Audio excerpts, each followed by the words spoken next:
So yeah, I'm awesome. Yeah, so I'm just gonna be sharing a few screen slides, and then I'll go to a demo tenant so I can show you a few more cool things about Cortex. But let's start with the slides. Share screen.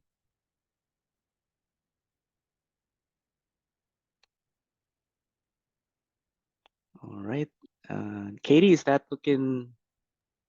The slides, is it showing up properly? Yep, all good on this side.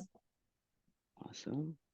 Yeah, so we'll be talking about identity threat module or identity threat detection and response. So it's ITDR if, for the acronym, or identity threat module, right? This is with this goes with Cortex XDR or XIM, right? It comes with it. There are two one is an add-on that's paid, one is free that comes with your XDR Pro license, right? And that's what we'll be discussing. So first, just a quick check off the agenda. So just a few things. The challenges with identity threats, we'll have to define it first before I jump into more details, the risks with it, and then we'll talk about the Cortex parts and then the demo tenant, right? That's Q&A, of course. If we have time, I'm gonna look at the Q&A section. I can answer some at the end when I give the presenter time to Katie. And yeah, so the really for identity threats, right? We're talking about a lot of different things. So there's the cyber attacks are relentless, right? There's always the ever-present insider threats. There's the malicious insiders, compromised credentials, right? I was watching a video from an article. I was reading an article from Microsoft yesterday that said they have the number of attempted password-based attacks against cloud identities increased more than tenfold. So they said there's around 4,000 password attacks per second on average, right? That's just from their data, right? That doesn't include everyone else's, right? And then the challenge with it is really, hey, we have these security uh, solutions out there that's looking for it, but it's always a challenge, right? Because the thing is, if you see the last two bullets in there, understanding what's normal is difficult, and then also the low and slow attacks, right? So the living off the land. I'm only going to use, if I'm the attacker, I'm only going to use the allowed and sanctioned tools out there, right? So if you're using PowerShell, if you allow command line and registry editor, I'm going to use those. I'm not going to download malware. I'm not going to download um, unallowed tools, right? So that way I'm under the radar, right? All right. And then here's a slide of the risks, right? So if you see it, it's yeah, 75% of insider threat cases involve the former employee. That's from our Unit 42 2022 incident response report. Our Unit 42 team, I think they, on average, I think they handle about maybe 1,000 incident response cases per year, right? But that's might be a bit outdated. It's probably even more now.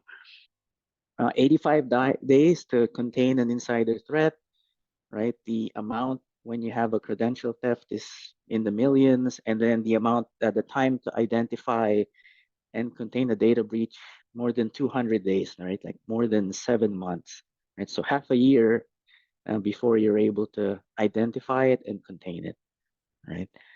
Uh, and then, so with Cortex XDR or Cortex XIM, so we do have um, a free and a paid portion of it, right? So what the good thing is with your XDR Pro license or Pro per gigabyte, you do get the analytics module free. I'll show you that later in the demo. But yeah, so it looks at mostly initial access, other like the use cases in here that I'm showing you, like session hijacking, Active Directory and single sign-on attacks, right? Brute force attacks. It's looking at different data sources for you. So if you have just the endpoints protected with your agents, or if you have your other data sources like your Okta, your Microsoft 365, your Exchange audit logs, Proofpoint, if you have all those ingested, we're also going to be looking for for suspicious behavior there, right? And then the setup portion of it, we'll tackle that later. It's there's really two things, right? You need to enable the cloud identity engine, and then you enable the analytics. It's just one button. I'll show you later. You guys probably already have that. And then there is a module that you can add. This one gives you more use cases. It looks for more use cases, right? It's after initial access mostly, data exfiltration, and the setup is easy because you already have it analytics enabled. It's just a backend license change, and then that's it. There's nothing else you have to configure separately. All right. Here's a table that's showing the different use cases, just what you get with the paid license and the free license. I mean the free module, right? So this yeah, the insider activity, suspicious files, modification of permissions. So all those file gathering. I'll have some alerts, some sample alerts of those later, so you can see some actual test ones. These aren't going to be real world attacks, just some testing alerts. I mean, we're trying to replicate those alerts.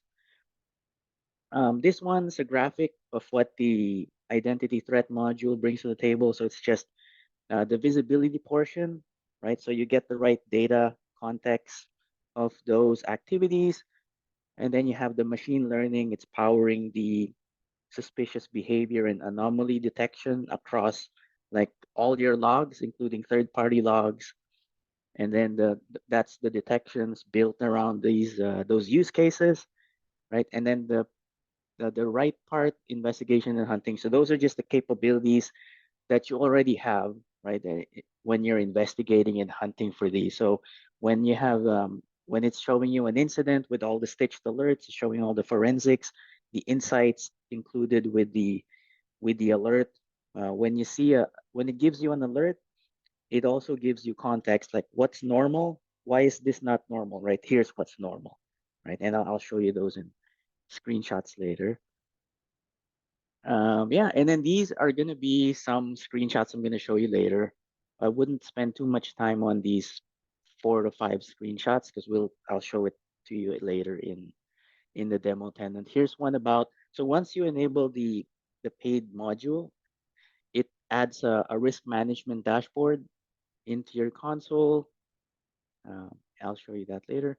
There's a user risk view. So this is where you can click on the user. It gives you more insight into their behavior. And you also get a sneak peek into the analytics. Like what's the analytics collecting? What's it crunching, right? What learning models is it doing? Oh, okay, it's learning their working hours. It's looking at it's profiling what they're doing, like the what kind of user are they, um, how much port scanning are they doing, what tools do they use all the time, and what's their download and upload size per different sites. So it's trying to look at all that, right? And then it also does comparison with other things. So it'll say, hey, what's Ryan doing now that's suspicious? What if I compare that to his past 30 days? Is it still suspicious? What if I compare that to similar peers for 30 days? Okay, that's not normal. What if I compare it to the whole organization for 30 days, right? Still not normal. Okay, let me create an alert. So it's going to go through it's going to compare a lot of different profiles and learning models. And then if it finds an alert, it gives you that. And then it gives you the context of why it's not normal, right? Here's one, instead of user, this one's just showing you host. Similar thing. And then I'll show you this later. So just assets role. So this is where the users can get classified, if you will. Like, is it a service account? Is it an executive? Is it a privileged account, a backup server, right? Is it a telnet server? And then you can edit these. You can fine tune it if you want. So that way it helps the analytics as well, but you don't have to, but it's there, right? And then there's a watch list. So you can star a user. So that way they show up in your dashboard as a, hey, these are the ones I'm watching, or hey, HR said, watch this person. So I'm going to star that username and see what they do because maybe they're leaving in 2 days, right? I, I don't know. kind of scenarios that you might run into. And yeah, this was one example of an analytic alert, right? Where you see the alert at the upper half. It says first single sign-on access from ASN, autonomous system number in the organization, gives you all the details, right? ASN is just it's just like an address, right? So if you think of it like in like an analogy of in the postal world, so it's like a post office, right? So if it says, hey, someone sent you a package, it came from this post office, that's fine because that's normal for you. But this other package or this login came from another post office. It's not, it's coming from a different place, right? So it's not normal. It's not usual, right? It could be from a different region of the cloud, different, even if it's the same user. And then at the bottom half, you see it gives you a peek into the analytics. Like, why is this not normal, right? It gives you a table of what's normal. So it says, hey, these are the ASNs that log in, that access your organization, right? You see number 11, this is where that ASN falls.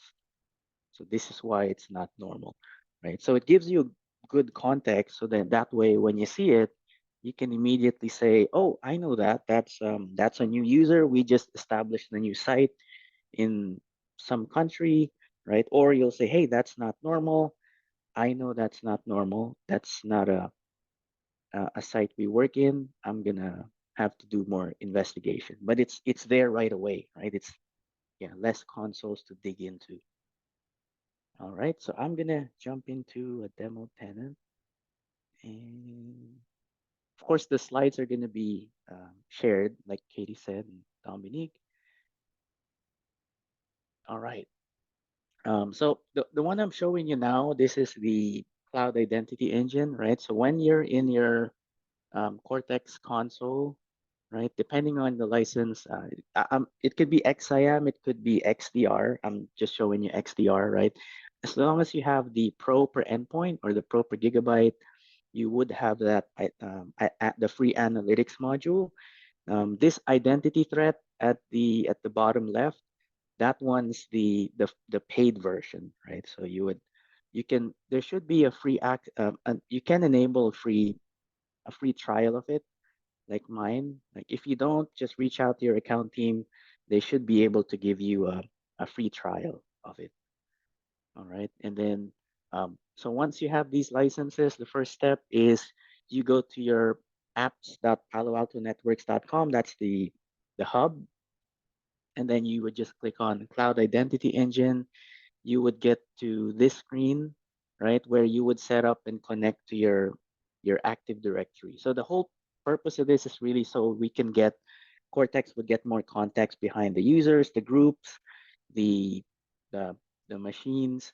So that way, when it gives you an alert, it's giving you more details, right? And it helps the analytics as well. And then once you have that, so this Cloud Identity Engine, it's you would download an agent and then it could be on-prem or cloud. You install it, you give it credentials, you tell it what LDAP server, for example, to connect to, and once it's connected, that's it, right? Nothing else you need to do. And then the second step is going to be you would go to settings, config, and then XDR analytics, and then that'll give you this section, right? And you have this enable button, so it's grayed out.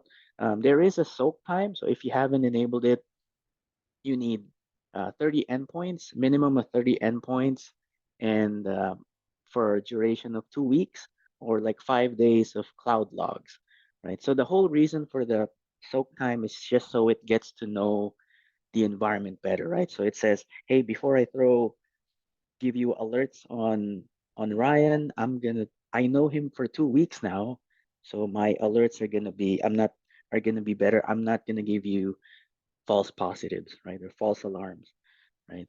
You can enable it after it's up to 30 days, so that's the max. So if you want, you can wait 30 days, and then that's it, right? So once you enable it, that's it. There's no other setting you need to do. When you install the agents, it's going to be collecting data already and learning. It's just that it's not alerting you of suspicious behavior, right?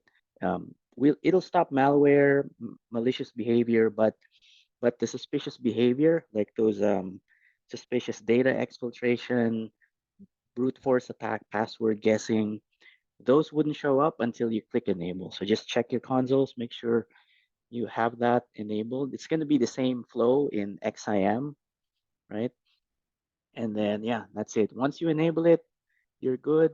And then you'll see if you look at the Cortex, if you Google the Cortex XDR admin guide, and you want to see what kind of alerts you're getting from analytics, right? You can search for analytics alert reference, right? And on the left side, so you'll see all the different sources, right? So if you said, hey, I just want my agents protected, I don't want to ingest firewall logs or Okta logs, just the agents, right? So you can see that, yeah, there's different, it's a long list in here, but when you click on each one, it gives you details about it, right? It tells you what detection, what module detects it, right? So this is the free this comes with standard, comes free, so it doesn't have any, right? But if you find, some of them would have the identity threat module. So let's look for one. I know there's,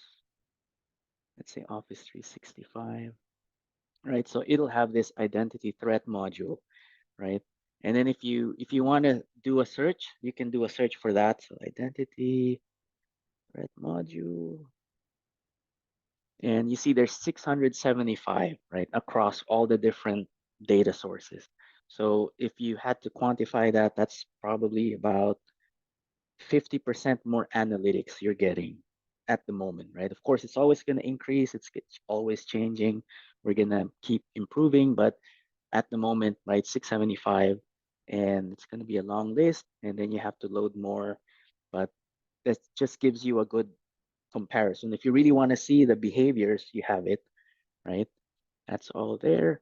And then now I'm going to jump into the dashboard.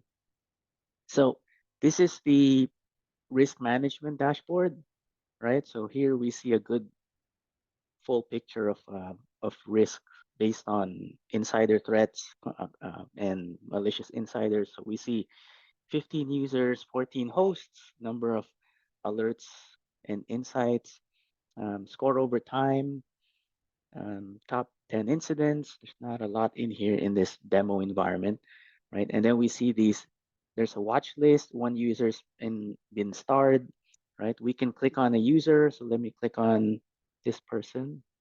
That opens up that user card like we saw in the slides, and it gives you a score over time. Yeah, their working hours, right? That's pretty good. At least I know, okay, they're still working on the weekend. That's good. It's nice. We see related incidents, right? So if they have any incidents in the past, you want to just have a quick browse of what were what was detected in the past. So these are just some firewall alerts. We see some alerts and insights for this person. So we see that, yeah, it's mainly firewall alerts. The rare process executed by a user, right? And I can see the details. So they executed device census for the first time, system settings, application frame host, right? So I can see it. So rare living off the land binary being processes executed. I see they were running CMD command line. Not normal for them to do it. Maybe that's not part of their job description.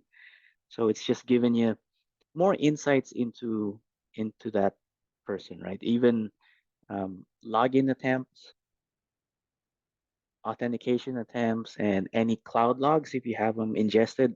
This one doesn't have any ingested, right? So that way I don't have to pivot to other consoles. I can just go here and I'll see that right away, right? So it's a good quick one click. I get more details about the user. I have their Active Directory info and their location, what department they're in, working hours, everything's there.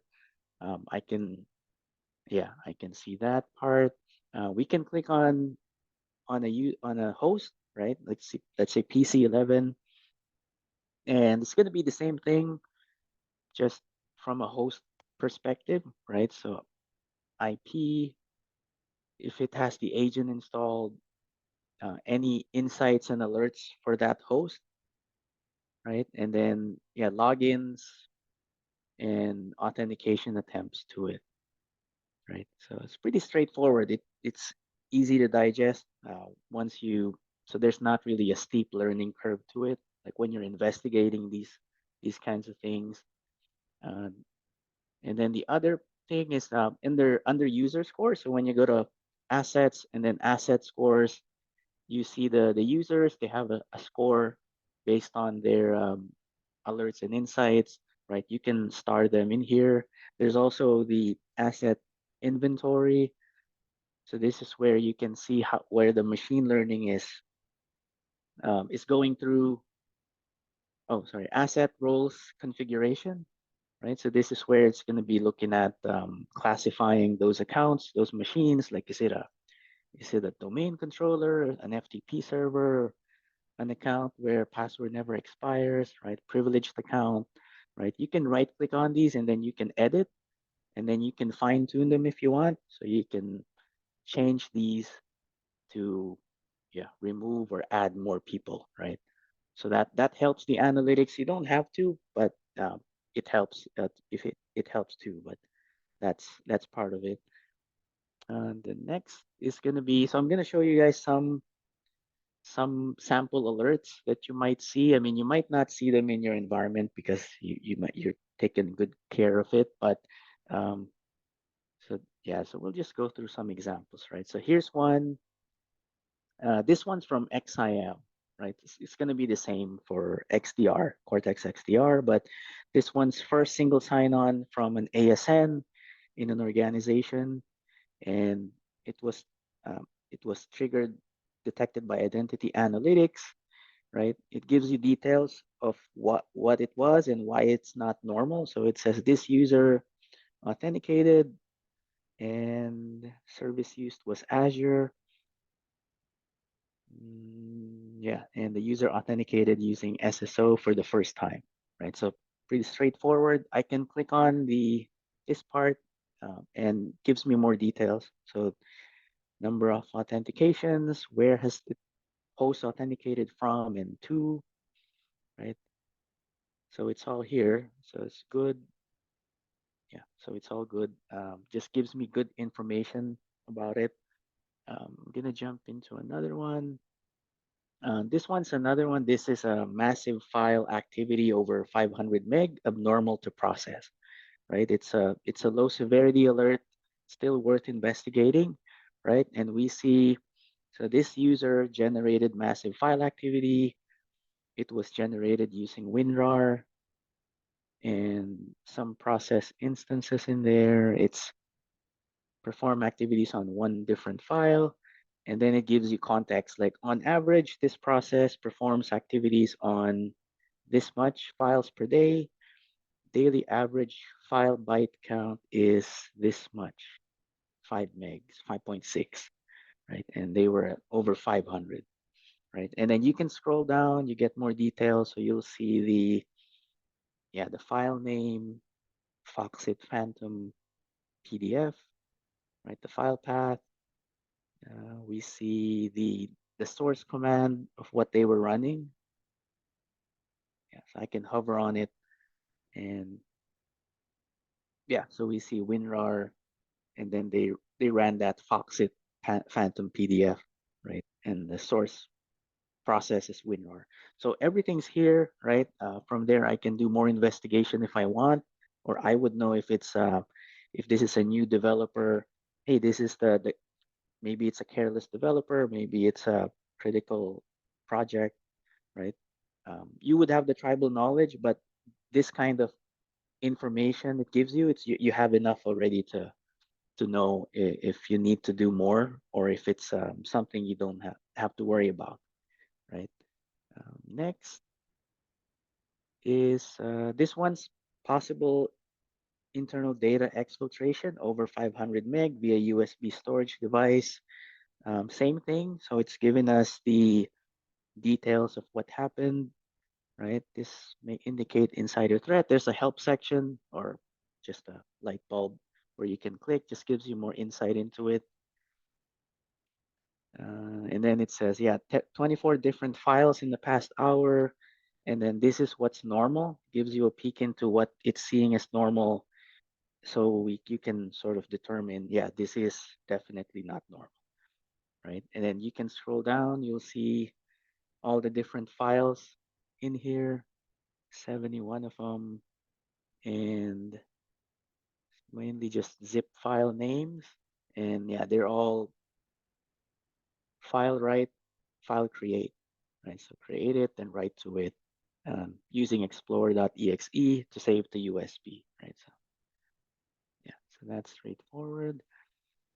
And then another one, so I'll give you guys a real world example. So this one, if you search if you Google Palo Alto Networks, search for vendor email compromise, you'll get to this article, right? So this talks about a real world use case where our Unit 42 team helped an account, right? A customer. So this was a vendor email compromise. So what happened is the a vendor account, email account gets compromised. They start reading it, browsing it. They forward emails to themselves, and then they hide the emails from the original user. So that way they don't see it. They don't get alarmed.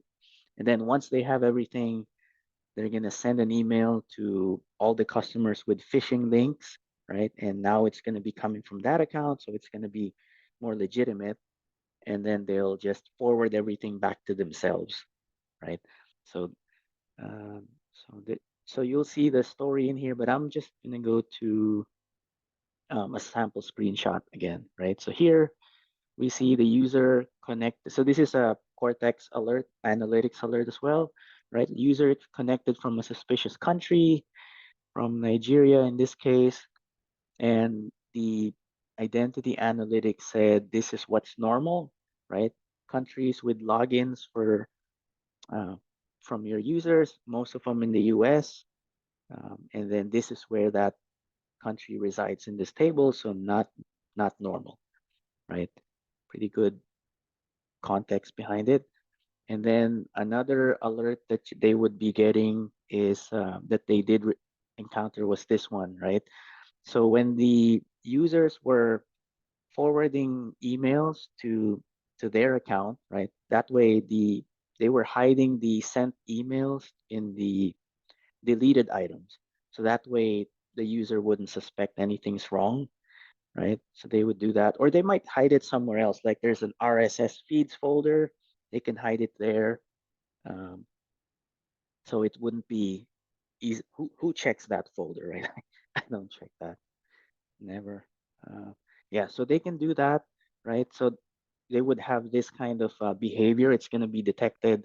I've seen one example of this where a an employee was forwarding emails from their Exchange account to a personal Gmail account. So it triggered a similar alert, right? And of course, the IT team didn't like that, so they had to fix that. But um, at least that stopped any kind of further weaknesses, right, or possible data breach, right? Yeah. So you this is just an exact the flow of it, right? So the attacker gains access to the account. They hide the emails they're forwarding to themselves. They monitor it, get all the research they want. When they're ready, they send phishing emails to the customers using that email account, and then they wait for whoever clicks on it, then they go from there, right? Yeah. So that's another way that and this is where the identity threat and your analytics would be helping, right? So just for this example, like just some of the different ways it would stop it. Yeah, login by a dormant user, and it shows you where. So this would be the free version. This would be the paid version, right? So you get more insights, more detections with that paid one. Um, yeah, then the user score as well. and then some actual examples in here. So real world examples. So you can Google this. It's going to be available. Then the last one I wanted to show you all is going to be like, how do you confirm that this analytic, the quality of the Cortex analytics, right? Like how, if we compare this to other solutions out there, is it on average? Is it on par? Is it way better? Is it above average? Right? So there really isn't a good formal analytics test out there, right? But there is the MITRE test. So the good thing about the MITRE test is they use real world tests. So MITRE is a nonprofit organization. They've been documenting all the tactics and techniques that attackers would use, right, for decades. And then they do a test of all the vendors. And the thing is, they don't recommend anything. They'll just give you the raw results, and then you deal with it, right? So what happens is, yeah, the vendors just post their articles, and it's really hard to understand who's telling the truth, right? So the way to do that is just go to the MITRE Ingenuity page, right? So search for MITRE Ingenuity. The fifth round is Turla. So just search for that. You'll get to this page, right? So Turla, this is it's a Russian-based threat group, right? They've been active since 2004, and they were doing different tests in here. So they did three tests, right? So this is carbon, where they would do a watering hole attack on the network, wait for people to click on that compromised site, right? And then they start a spear phishing email, they download something, and they do a C2 communication, they look for a domain controller, they download more tools, they move laterally to a Linux server and do more, right? So that's scenario one. Scenario two is almost the same, except it's using drive-by compromise. Oh, sorry. Carbon was using a spear phishing email. This one was, the delivery method is by squatting on a website and then waiting for them to click on it, right? And then same thing, they're going to move there. So the three tests, two is going to be detection only, then the third is going to be protection, right? And then the thing you have to check with MITRE is they'll give you a second chance. So they'll say, hey, here are the answers to the test. We gave you a test of 10 items. You only found 9. You missed one. Here's the answer. Do you want to retest? Right? Of course, the vendor's going to say, yes, you gave me the answer, so I know what to look for. I'm going to do a config change, and and then let's do the test. I'm going to find 10 answers now, and then my marketing team's going to send an article that says, hey, we detect 100%, right? So not good. But Palo Alto doesn't do that. So we just do one test, no retests, just what you expect in the real world, right? The attacker's not gonna give you the answers and do a retest. But that's what these two mean here, right? So delay detection means it detected something, but it was way delayed, like it affects the investigation, that there's danger in that delay. And then config change means, that config change. So they give you the answer and you do a retest, right? So one way to see this is you just go view results, and you can go with any of the 5 rounds, but of course we'll go with the latest one. And then you can choose the scenario. Let's choose the first one. Um, MITRE is only going to let you choose 3 at a time, right? So it's not going to let you check everyone, unfortunately. There is a Palo Alto site that shows you everything, but this one's just 3 at a time. So if you look at it, you'll see the colors, right? Palo Alto in the middle. That color is what you want, right? Technique detection, right? The other colors, so more specific, would be this bluish violet color. The yellow is less specific. So you want the detection to be as specific as possible, because that means you don't have to do, I mean, it means less time for you to investigate, right? So if you see this, for example, tactic detection, right? What that means is, let's give an example. So let's say I detect data exfiltration. So the tactic is data exfiltration, but the technique, I don't know the technique. Are they downloading it to a USB? Are they printing it? Are they uploading it through port 53 are they uploading it to Dropbox, right? What's the technique, right? So technique is the gold standard that has everything, right? So capturing that, detecting it, think of this as like the full holistic quality test, right? Of everything, not just malware, but the technique, the behavior, exploits. Um, and then yellow means telemetry. Orange means general, like you detect it, you don't have the technique or the tactic. Yellow means telemetry, you have it in a log file, but there's no detection on the product, right? So that's what the colors show. So if you want to see these, you can also scroll down so you can see the actual screenshots from the product. So for example, if we go to number 6, right? Test 6. That's a long list. Number 6. Come on. 6. Yeah, so lateral movement to another host, right? So it's tool transfer, and what do you detect, right? So it shows you what they were detecting. So okay, they detect up the technique level here. These are the screenshots. You can see it. And then the next step is when they're masquerading. Um, this one's just tactic. This one's technique. This one's technique, right? When they do credential dumping and so forth. So you see everything in here, right? That's good. But what we did is we do have if you search the Palo Alto website, there is a link that shows you everything. Um, just getting that right now. So it's going to be this one. And then this one, by default, it shows you everything without config changes, right? So everything without config changes. And if you wanted to include it, you can just check the box here at the top right. So for example, here we see Palo Alto Networks 99.3. The others like Microsoft is 67, whereas CrowdStrike is 79, right? So 67 and 79. If you include the retest, 67 and 79, now it becomes 93 and 95, right? And we stay the same, 99.3. Then the marketing teams are going to come out and say, we detect 100%.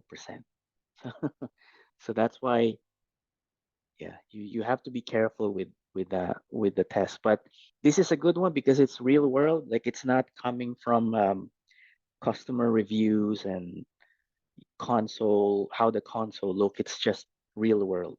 And Zoom is pushing me to update. Sorry about that. Uh,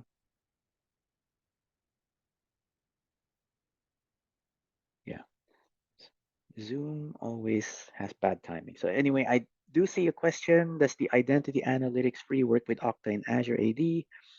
Yes, it does. Should we add those as directories in cloud identity engine along with? Yes, so you can do that. You can do combination of on-premise and cloud. And yes, it's good. It's recommended you do that. So the more data you put into it, the better, right? The good thing is you have to also look at what you want to ingest. So if you're saying that, hey, I want to ingest router logs, but what are you going to do with those? Are you going to use it for security purposes, or is it just because you want to do it? Uh, doesn't really give you benefit, then it might not be worth it, right? So, but if you tell me that, hey, my sources of truth are going to be Okta, Azure AD, the endpoint, the firewalls, and Microsoft 365. So those five would cover my 80%, right? 90% of my environment. You get different perspectives. So even if you find a threat that's not on your endpoint, on a machine, on a rogue endpoint, a contractor's machine without your agent, they do something, they go through east-west firewall and north-south firewall, they go through Okta, they messed with the cloud, right, from a different region, you still see it. and then if whatever it is, it Cortex would stitch them all together as one incident. All right. Um, yeah, so that's all I have. And Zoom keeps popping up for updates on my side. Sorry about that.